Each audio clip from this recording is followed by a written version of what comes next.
EVM को हटा दिया जाए आज।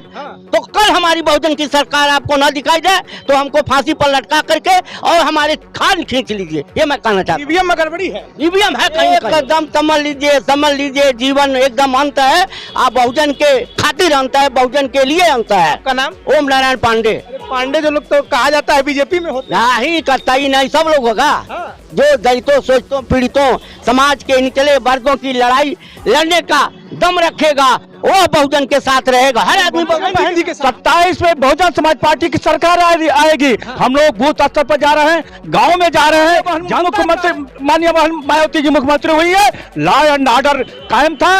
एक घाट पर शेर और बकरी पानी पिया करते थे, बड़े बड़े गुंडा माफिया जेल के सिगंजम होते थे। बेरोजगारी दूर 17-18 लाख 2007 से लेकर 12 में नियुक्ति हुई थी। आज सारे के सारे देखिए ऐसा यार तो उनकी सोची समझी चाल है। और हर जगह ये जो वोटर लिस्ट में नाम बढ़ाया जाता है घटाया जाता है, हर 5 साल पर हर साल पर जो है रिव्यू होता है, उस पर चर्चा होती है। विशेष गहन पुनरीक्षण करके हम तमाम वोटरों को गायब कर देंगे। एक बटन दबाएंगे, हर विधानसभा से 10,000 से 20,000 वोटर गायब हो जाएंगे। ये उन लोग की साजिश है। आचार संहिता का पालन होना चाहिए। इलेक्शन के 2 दिन पहले, इलेक्शन जिस दिन होता है उस दिन 2 दिन पहले हर उसमें 75 लाख महिलाओं के खाते में 10-10 हजार भेजने काम करता है। ये चुनाव आयोग कहाँ था? चुनाव आयोग कहाँ था? बीजेपी करा रही है। कुछ भी करा सकती है भारतीय जनता पार्टी, कुछ भी करा सकती। कुछ भी में क्या क्या करा सकती है? अरे भाई वोट गायब करा जा सकती है, वोट देने से रोक सकती है। आप ये पुलिस वाले क्या है? पुलिस प्रशासन वो कौन होता है? वोटर आईडी कार्ड देखने वाले। वोटर आईडी कार्ड दे करके वो जाने देते थे और रोकते थे। पुलिस प्रशासन किसका है? भारतीय जनता पार्टी का। भैया समझ लीजिए गड़बड़ी है का? गड़बड़ होने का हमको संदेशा है। नाम हमारा जब पूरा हो जाए, हम दोबारा फाइनल सूची अपने अनुसार हम लोग बना रहे हैं, तब मानेंगे कि चुनाव जीतने के लिए ही काम करते हैं 5 साल। विकास का कोई काम नहीं करते हैं। चुनाव जीतने के लिए प्रधानमंत्री हर बूथ पर जा रहे हैं, हर गांव में जा रहे हैं। एक प्रधानमंत्री पारी सत्ता में आ रहे हैं। अब तो पांडे जी हैं। इससे क्या मतलब? कहा जाता है पांडे जी लोग ज्यादातर बीजेपी में होते हैं। नहीं, आप इसका मतलब आप कुछ नहीं जानते हैं। हम सब जानते हैं। हाँ, पांडे लोग समझ सब बिहार चुनाव के बाद यूपी में क्या हवा बह रही है वही जानने समझने हम इस समय गोरखपुर में आ गए कि इस समय 27 में यूपी की जनता क्या सोचती है, क्या बोलती है, क्या है जनता के दिल में। क्योंकि जिस तरह से SIR का मुद्दा बिहार में छाया रहा, वोट चोरी का मुद्दा बिहार में छाया रहा, लेकिन जो रिजल्ट आए वो बिल्कुल उसके विपरीत आए। और यूपी में इस समय बहन जी ने भी हुंकार भर दिया है। और जिस तरह से लखनऊ के अम्बेडकर पार्क में रैली हुई और जिस तरह से जनसैलाब आया, लोगों का कहना था कि 80 लोकसभा सीटों में से एक भी सीट बसपा के पास नहीं है और 403 विधानसभा सीटों में से बस एक विधानसभा की सीट बहन जी के पास है। कोई सत्ता में नहीं है, संसाधन भी नहीं है, लेकिन जिस तरह से भीड़ उमड़ी, घबराहट हो गई है, बीजेपी हो चाहे सपा हो, कि अब 27 का चुनाव किस करवट बैठेगा। तो 2 लोग हैं, इनसे बातचीत करेंगे और ये जानने की कोशिश करेंगे कि 27 का सत्ताधीश कौन। आपका नाम? मैं ओम नारायण पांडे। पांडे जी क्या लग रहा है 27 की हवा किधर बह रही है? 27 की हवा का मैं संक्षेप में विश्लेषण करना चाहता हूं कि बहन जी ने जो 9 तारीख को मान्यवर कांसीराम जी के उस पर रैली हुई थी, 35-40 लाख लोग इकट्ठा हुए थे। वो रैली बता दिया है कि सत्ता किधर जाएगी, बहुजन की सरकार बनेगी। अगर बहुजन ताकतवर नहीं होती तो क्यों अन्य दलों में घबराहट होती? क्यों भाई चिंता है? कुछ नहीं, एक जैसा आपने कहा है 403 में 1, तो ठीक है, आप मौज करिए, हमारे पास एक ही है। तो घबराहट आपको क्यों हो रही है हमसे? क्यों आप बहुजन के लोगों को इतना महत्व दे रहे हैं? कहीं न कहीं बहुजन बहुत ही नीचे। अब की पारी समझ लीजिए बूथ स्तर पर से लड़ाई चालू हो जाएगी, जोरदार तरीके से। और ये बताइए, ये तो मैं बार बार कहता हूँ, आप एक विद्वान भी हैं और ये मेन मैटर है। हमारी आबादी लगभग 23-23.5, उसको हम 24 पर मोटा मोटी मैं कह रहा हूँ। जिस देश की आबादी का 24% हिस्सा एक तरफ हो तो वह बताइए कितना वह ताकतवर आदमी है। सिर्फ अनुसूचित जात और जनजात की आबादी 24% है और उसकी भागीदारी इतना पुअर है, तो समझ लीजिए कैसे आप सत्ता में आए हैं। हम ज्यादा इस पर नहीं बोलना चाहता हूँ, इशारा ही काफी, बोलिए पूरा इशारा ही काफी है कि अगर ईवीएम को हटा दिया जाए आज, हाँ। तो कल हमारी बहुजन की सरकार आपको न दिखाई दे तो हमको फांसी पर लटका करके और हमारे खान खींच लीजिए, ये मैं कहना चाहता हूँ। ईवीएम में गड़बड़ी है, ईवीएम है कहीं न कहीं, अब तो कहा जा रहा है वोटे चोरी बीजेपी कर ले रही है। तो वो भी है, हाँ। वो भी है। अब ये बताइए, एक बार मध्यावधि चुनाव हुआ था, मध्यावधि नहीं, ये बाई इलेक्शन उसमें कुछ हिस्से उपचुनाव हुआ था, तो उसमें बहुजन का हमारा एक जो एमएलए का चुनाव लड़ा था, उसको उसी का वोट नहीं मिला था। सपा तो कह रही है बसपा बीजेपी की भी टीम है। अब आज देखिए, वो अखिलेश जी हैं, उनके घबराहट और हताश और वह सब गलत बोल रहे हैं, उनको ऐसा नहीं बोलना चाहिए। अगर ऐसा बोलते हैं तो मैं, चूंकि बड़े लोग हैं, मैं उनकी निंदा तो नहीं, लेकिन मैं कहता हूँ सुधर जाएं, जो सुधर जाएं। बहन जी सुधारना जानती है। बहन जी हाँ। के रैलियों में भीड़ आती है, नो डाउट, और कहा जाता है वो भीड़ पैसों वाली नहीं होती है, जनता मन से जाती है, उनके समर्थक, उनको चाहने वाले, उनको मानने वाले, और जो वो पार्क भर देती है, अम्बेडकर पार्क, वो रिकॉर्ड बन जाता है। लेकिन विपक्ष कह रहा है, खास करके सपा के लोग, की उसमें बीजेपी की भी ताकत लग गई थी भीड़ भरवाने में। अब क्या कहें, किसी आदमी बिल्ली खम्मा नोचा है, वो भीड़ को देख करके भाजपा, सपा और कांग्रेस, इन तीनों के लोगों में घबराहट हो गई है। जी ने हुंकार भर दिया है, ललकार इसमें आप लोग आ रहे हैं। हाँ, ललकार में बच गया है। SIR पे क्या कहेंगे? SIR पर क्या कहें, दुनिया जानती है कि लगभग 50 लोग आत्महत्या कर चुके। अब इसमें क्या कहना है। SIR का जो भविष्य है, यही देख लिए, मर रहे हैं लोग। उस समय भारतीय जनता पार्टी का कैसे लाभ हो, वह निर्वाचन आयोग की उसमें मनसा है। बहन जी के समर्पित सिपाही हैं। हाँ, एकदम 27 के लिए हुंकार भर, एकदम समझ लीजिए जीवन एकदम अंत है। आप बहुजन के खातिर अंत है, बहुजन के लिए अंत है। आपका नाम? ओम नारायण पांडे। अरे पांडे जो लोग तो कहा जाता है बीजेपी में होते हैं। नहीं, कतई नहीं, सब लोग होगा। जो दलितों, शोषितों, पीड़ितों, समाज के निचले वर्गों की लड़ाई लड़ने का दम रखेगा, वो बहुजन के साथ रहेगा। हर आदमी बहुजन जी के साथ, बहुजन जी के साथ रहेंगे। क्या कहना चाहेंगे? आपका नाम? श्री राम बाबू है।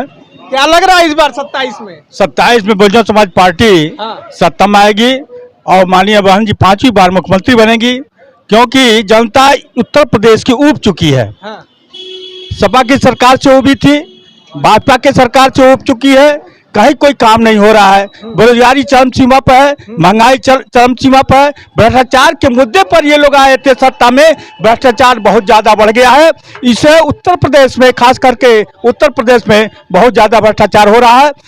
तमाम नौजुवक एमटेक करके, जो है बीटेक एमटेक करके, पोस्ट ग्रेजुएट करके वो धूल फाँक रहे हैं, पैदल चल रहे हैं, कोई रोजगार का साधन नहीं है और मारे मारे फिर रहे हैं। एक बीटेक करने के लिए, एमटेक करने के लिए 10-12 लाख से ऊपर लगता है। गरीब आदमी अपने बच्चों को पढ़ाने के लिए जो भी खेत बाड़ी था बंधक बेच करके पढ़ाए, लेकिन आज वो 10,000 15,000 पर ये भारतीय जनता पार्टी उनको नौकरी दे रही है। प्राइवेट मुद्दा कौन चल रहा है? मुद्दा हम लोग चला रहे हैं। लोग परेशान हैं, जनता परेशान है, छात्र परेशान है, सारे बेरोजगार लड़के परेशान हैं। वो सारी परेशानी हम लोग घूम कर बहन जी के 27 में बहुजन समाज पार्टी की सरकार आएगी। हम लोग बूथ स्तर पर जा रहे हैं, गांव में जा रहे हैं, जनता कह रही है। जब माननीय बहन मायावती जी मुख्यमंत्री हुई है, लॉ एंड ऑर्डर कायम था। एक घाट पर शेर और बकरी पानी पिया करते थे, बड़े बड़े गुंडा माफिया जेल के सिगंजम होते थे, बेरोजगारी दूर। 17-18 लाख जो 2007 से लेकर 12 में नियुक्ति हुई थी। आज सारे के सारे लोग चर्चा करते हैं, माननीय बहन जी की सरकार को बना रहे हैं कि कब माननीय बहन जी की सरकार उत्तर प्रदेश में। जी ने हुंकार भर दिया, हुंकार भर दिया, अभी उसे ताकत का एहसास करा दिया। 9 अक्टूबर को मानवर कांसी राम साहब का परिनिर्माण दिवस मनाया गया, आप लोग देखे। और ये जो लोग कहते हैं कि भाजपा का सहयोग से, मैं कह रहा हूँ कल 6 दिसंबर था, नोएडा में लाखों की भीड़ थी, यहाँ लखनऊ में अंबेडकर सामाजिक परिवर्तन स्थल पर भीड़ थी लाखों की, माननीय बहन जी तो आई नहीं थी। सपा कह रही है कि बहुजन समाज पार्टी भारतीय जनता पार्टी की बी टीम है। और वो कहेंगे, वो सोच रहे हैं कि अकलियत समाज के जो पब्लिक है वो बहुजन समाज पार्टी के तरफ मुखातिब हो रही है। लोग जा रहे हैं, कहीं भरभरा के अकलियत समाज के लोग चले गए, तो ये जो है SIR पे क्या कहेंगे? देखिए SIR तो उनकी सोची समझी चाल है। और हर जगह ये जो वोटर लिस्ट में नाम बढ़ाया जाता है, घटाया जाता है, हर 5 साल पर, हर साल पर जो है रिव्यू होता है, उस पर चर्चा होती है। प्रशासन के अधिकारी कर्मचारी गांव-गांव जाकर के सर्वे करते हैं। उसके बावजूद भी लोगों को शंका है कि इसमें वोटर जो है गलत है। जो मर गए हैं हमेशा हर साल रिव्यू होता है, जो मर जाते हैं उनको हटा दिया जाता है, जो 18 साल का हो जाते हैं वो फॉर्म 6 भर करके जो है वो ऐड होता है। लेकिन ये लोग के दिमाग में है कि हम फॉर्म SIR विशेष गहन पुनरीक्षण करके हम तमाम वोटरों को गायब कर देंगे। एक बटन दबाएंगे, हर विधानसभा से 10,000 से 20,000 वोटर गायब हो जाएंगे। ये उन लोग की साजिश है। अच्छा, बिहार चुनाव पर क्या कहेंगे? 10,000 का मुद्दा काम किया या फिर नीतीश और मोदी की जोड़ी ने कमाल कर? ये देखिए 10,000 ये अच्छा, जब जी चुनाव की घोषणा होती है आचार संहिता का पालन होना चाहिए। इलेक्शन के 2 दिन पहले, इलेक्शन जिस दिन होता है उस दिन 2 दिन पहले हर उसमें 75 लाख महिलाओं के खाते में 10-10 हजार भेजने काम करता है। ये चुनाव आयोग कहाँ था? चुनाव आयोग कहाँ था? वो नहीं देख रहा था सबके बैंक के खाते में 10-10 हजार कैसे? चुनाव के समय भी आपका एक विधायक जीत गया है बिहार में उनको उसको भी हरवाने की कोशिश हो रही थी। अच्छा, उसको भी हरवाने की कोशिश हो रही थी। कई बार रिकाउंटिंग हुआ, लेकिन वो अंतोगत तो हमारा अच्छा, उस एक सीट पे ईवीएम बढ़िया काम किया। अरे भाई ईवीएम 20% है, वो टम्परी करती है ना। ईवीएम जहाँ वहाँ सब चकाचक है, सब बढ़िया। अरे हमारा 70-80 हजार वोट है और घट करके 20-25 हजार हो जाता है। आखिर क्यों, कैसे हो जाता है? सपा कह रही है कि बहन जी ने रिकॉर्ड भीड़ जुटा दी, सत्ता में नहीं है और 80 लोकसभा सीटों में से उनके एक भी सांसद नहीं है, विधानसभा में उनकी एक विधायक है, लेकिन उतनी भीड़ बीजेपी ने सहयोग किया था। और मंच से सुन लीजिए, बहन जी ने योगी जी की तारीफ कर दी। ये तो नजमुद्दीन सिद्दीकी का मनगढ़ंत बात है, अखिलेश यादव का मनगढ़ंत बात है। पूरा सर्वे हुआ, कोई भी एक बस भारतीय जनता पार्टी के परिवहन मंत्री बता दे कोई रोडवेज का बस वहां खड़ी थी? मैं आपको बता दूं, बहन जी की जब भी रैलियां हुई हैं जबरदस्त भीड़ होती है। और ये कहा जाता है कि जो बहन जी की रैलियों में भीड़ आती है वो पैसे वाली भीड़ नहीं होती है। आपने देखा होगा कि लोगों ने हाथों में रोटी लिए थे, बोतल में पानी भरा था और निकल पड़े थे बहन जी की रैली के लिए। तो उनके जो कार्यकर्ता हैं उनका ये कहना है कि अगर बहन जी सक्रिय हो गई, अगर जिस तरह से उन्होंने रैलियों पर रैलियां करना शुरू कर दिया है, अगर वो सक्रिय हो गई तो 27 का चुनाव किधर जाएगा? कोई 27 का चुनाव बहुजन समाज पार्टी के पक्ष में आएगा और ये देश देखेगा, दुनिया देखेगा। है आपका नाम? नाम तो बताइए। राम कृष्ण त्रिपाठी। तो क्या लग रहा है इस बार?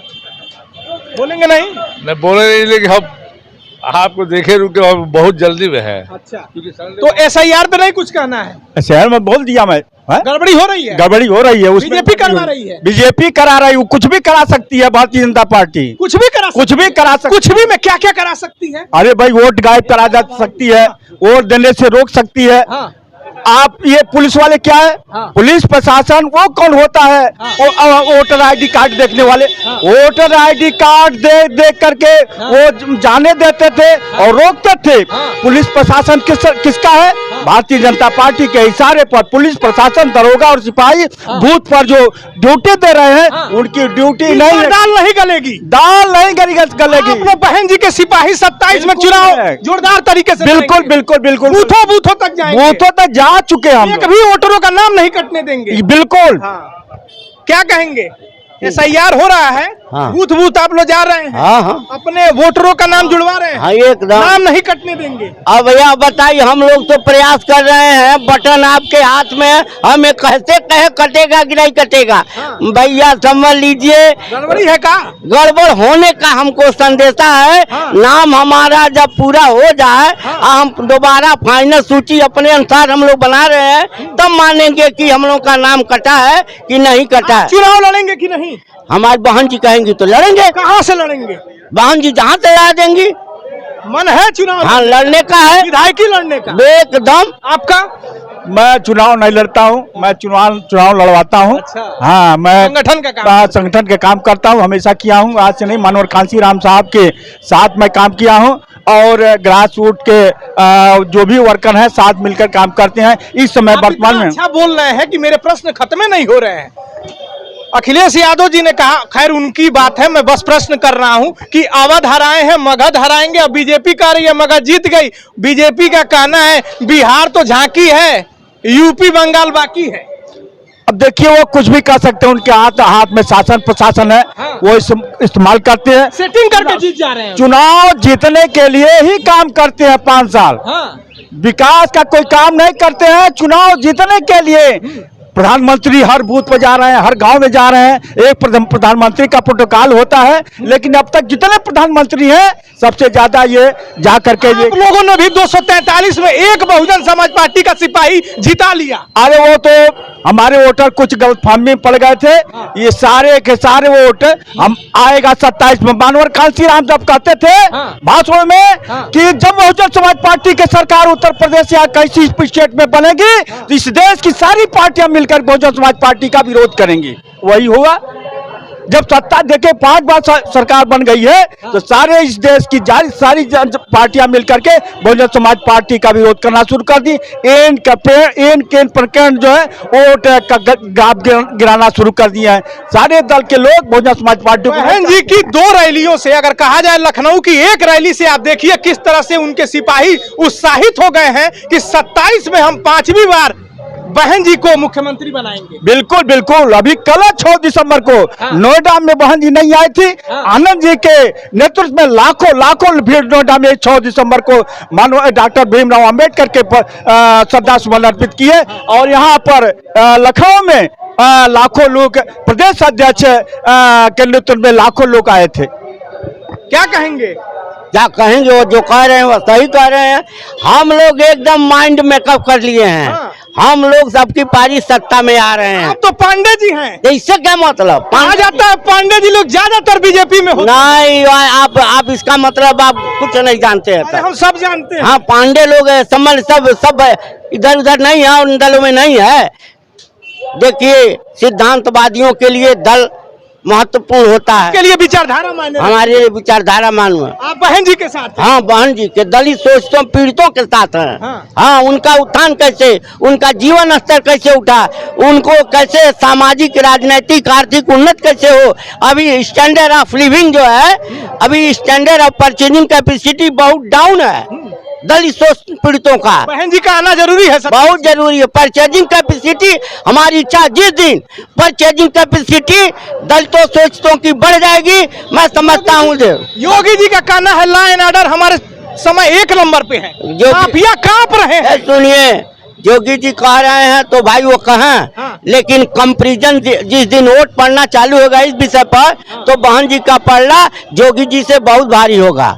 योगी जी तो कह रहे हैं बेटी और व्यापारियों को छेड़ा तो अगले चौराहे पर यमराज या पुलिस इंतजार कर रही है। ये प्रजातंत्र है। भारतीय संविधान प्रजातंत्र की बात करती है और सबको आजादी है अपनी बात कहने का। वो मुख्यमंत्री है, मुख्यमंत्री के पद पर बैठे हुए हैं, आजाद है, स्वतंत्र है, भारतीय संविधान की देन है, वो कुछ भी कर रहे हैं। योगी जी का बुलडोजर गरज रहा है।